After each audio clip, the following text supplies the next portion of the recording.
Working during our service today.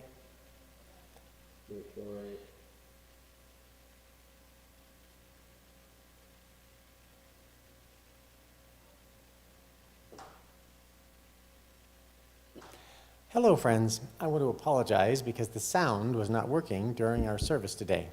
We think we have fixed it, and by way of verifying that, I'd like to read the reading we shared today in lieu of a service, but it's a good reading. It comes from the Nati Kalavavatu, a commentary calming a quarrel between kinsmen. Thus I have heard. Once, when the Buddha was staying among the Shakyans, a quarrel erupted. The Shakyans and the Kolyans were kindred tribes and neighbors. 2 generations of Shakyan queens, including the Buddha's mother, were Kolyan princesses. These neighbors nearly fell into a war over shortage of water supplies. The Buddha, in order to prevent bloodshed, went to them and gave them this teaching. Let us live without hatred.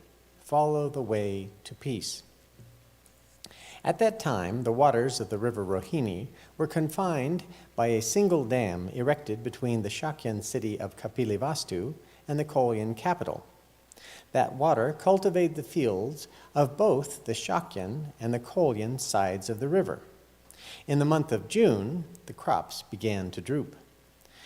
Whereupon, farm laborers from both sides assembled. Said the Kolyans, if this water is diverted to both sides of the river, there will not be enough. But our crops will ripen with a single watering. Therefore, let us have the water. The Shakyans replied, after you have filled your grain silos, we will have no heart to beg, empty sacks in our hands from house to house seeking charity from your hands. Our crops will ripen with a single watering. Therefore, let us have the water. We will not give it to you. Neither will we give it to you. The talk became bitter, until one raised a hand and struck another.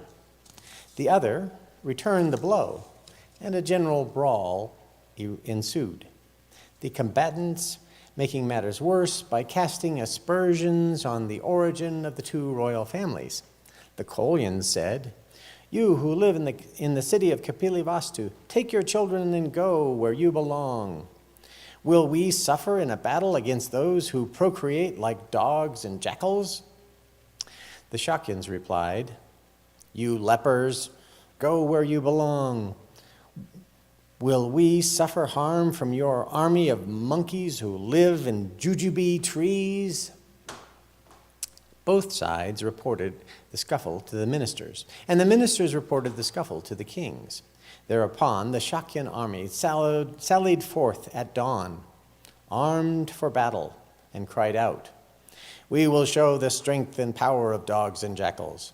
Likewise, the Kolyans sallied forth, armed for battle, and cried out, we will show the strength of the power of monkeys who dwell in jujube trees.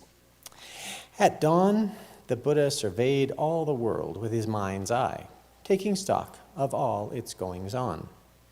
Alarmed, he beheld his enraged kinsmen and thought, if I do not go to them, these men will surely destroy each other. It is clearly my duty to go. So he manifested great consciousness, flew through the air quite alone to the place where his kinsmen were gathered.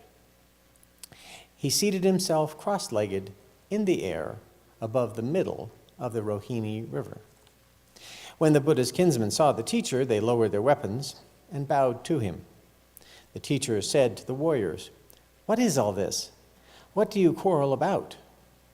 We do not know, Venerable Sir, said the warriors. Who then does know? Please ask the commander-in-chief of the army. He would likely know, said the men. When asked, the commander-in-chief of the army said, I know not, but the viceroy is likely to know. Thus the teacher put the question first to one and then another, last of all the farm laborers. The farm laborers replied, the quarrel is about water, Venerable Sir. Then the teacher asked the kings on each side of the river, how much is water worth, great king? Very little, teacher. It is just water. And how much are the lives of your noble warriors worth, great king? Nobles are beyond price, venerable sir. The Buddha admonished them. It is not fitting that because of a little water you should destroy these brothers. You are ready to spill priceless blood for something you just told me is worth almost nothing. You are ready to kill your own relatives for a little water and a lot of pride. They fell silent. Then the teacher addressed everyone, saying, Great kings, why do you act in this manner? Were I not here today, you would have set flowing a river of blood. You have acted in a most unbecoming manner. You live in enmity, indulging in the pleasure of hatred. I live free from hatred. You live afflicted with the sickness of these pollutions. I live free from this disease. You live in eager pursuit of satisfying your hatred. I live free from that eager pursuit.